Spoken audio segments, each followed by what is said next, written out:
எங்கள் வீட்டில் ஒரு 3 செடி வாங்கி வச்சுருந்தோம். அது ரொம்ப நாளாக மாற்றவே இல்லை. அதை வேறு ஒரு சாக்கில் எப்படியாவது மாற்றணும்னு சொல்லிட்டு ஃபஸ்ட்டு பேஸ்கெட் வாங்கினேன். அது சைஸ் சரியில்லைன்னு ரிட்டர்ன் போட்டுட்டு திரும்ப க்ரீன் பேக் வாங்கியிருக்கேன். இதுக்கு மண் தேவைப்பட்டுச்சு. இவளோட லக்கியாக என்னன்னு தெரியல, இந்த பிளாட்டை வந்து சுத்தம் பண்ணி போட்டிருந்தாங்க. அதை பார்த்துட்டு ஒரே ராவடி, மண் எடுக்க போகலாம் அப்படின்னு. எனக்கெலாம் தெரியாது, அவங்க பெர்மிஷன் தரமாட்டாங்க, பெர்மிஷன் வாங்கிட்டு வா அப்படின்னு.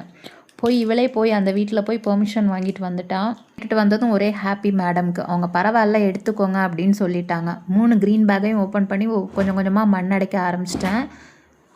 சிவப்பு மண்ணாகவே கிடச்சிச்சு. செடிக்கு பர்ஃபெக்டான மண் இது. அதனால் உட்காந்து ஜலிச்சு கல் எதுவுமே இல்லாமல் கரெக்டாக கை வச்சே பதமாக எடுத்துக்கிட்டேன்.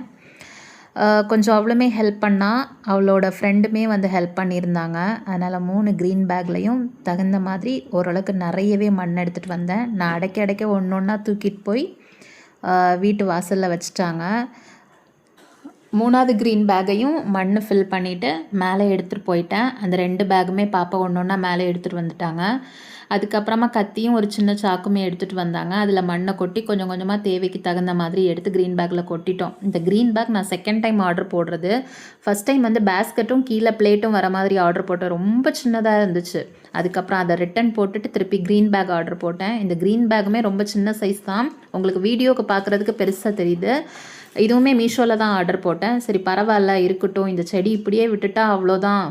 ஏன்னா செடி எல்லாமே ரொம்ப நல்ல செடிங்க. இதை விட்டுட்டோம் அப்படின்னா அதுக்கப்புறம் ஏதாவது ஆகிடும். அதனால தான் சரி இதுக்கு மேலே நம்ம ரிட்டன் போட வேணாம், நம்ம இங்கே இருக்கிறது வரைக்கும் இதில் இருக்கட்டும் அப்படின்னு சொல்லிட்டு ஒவ்வொரு செடியாக இந்த க்ரீன் பேக்குக்குள்ளே இறக்கியாச்சு. எல்லாம் மண் போட்டு அழகாக ரெடி பண்ணி வச்சுட்டோம். பார்க்கவே ரொம்ப அழகாக இருந்துச்சு. இப்போ தான் அதுக்கு என்னமோ ஒரு உயிர் கொடுத்த மாதிரி இருந்துச்சு.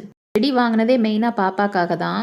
ஒரு சின்னதாக ஒரு பூ வச்சு விட்டாலுமே அதை தூக்கி போடாமல் வீட்டுக்கு எடுத்துகிட்டு வருவா. இதுதான் வாடிடுச்சுல்ல, நீ தூக்கி போட்டுடலாம்லான்னு கேட்டால், இல்லை அது பத்திரமா வச்சுக்கோமா பாவம் அப்படின்னு சொல்லுவா. அவளுக்கு செடின்னா அவ்வளோ பிடிக்கும். ஏதாவது வீட்டில் இருந்தால் கூட யாருக்கும் தெரியாமல் பிச்சுட்டு வர ஒரு கேரக்டர் தான் அவள். அதில் ஒரு தக்காளி செடி இருந்துச்சு, அதை கூட எடுக்க விடல. சரின்ட்டு அதையுமே விட்டுட்டேன், அப்படியே இருக்கட்டும் அப்படின்னு. அந்தந்த பொருள் எங்கே இருக்கணுமோ அங்கே இருந்தால் தான் கரெக்டாக இருக்கும்னு சொல்கிறது சரியாக போயிடுச்சு. ஷிஃப்ட் பண்ணதுக்கப்புறமா செடியோட க்ரோத்தும் நல்லா இருந்துச்சு. ஃபஸ்ட்டெல்லாம் சின்னதாக தான் பூ பூக்கும். இதில் வச்சதுக்கப்புறம் எப்படி பூத்துருக்குன்னு பாருங்கள். வீடியோ பிடிச்சிருந்துச்சுன்னா லைக் பண்ணுங்கள், கமெண்ட் பண்ணுங்கள், மறக்காமல் நம்ம பேஜ் ஃபாலோ பண்ணுங்கள். நாளைக்கு இன்னொரு வீடியோவில் பார்க்குறேன். டாடா பாய்.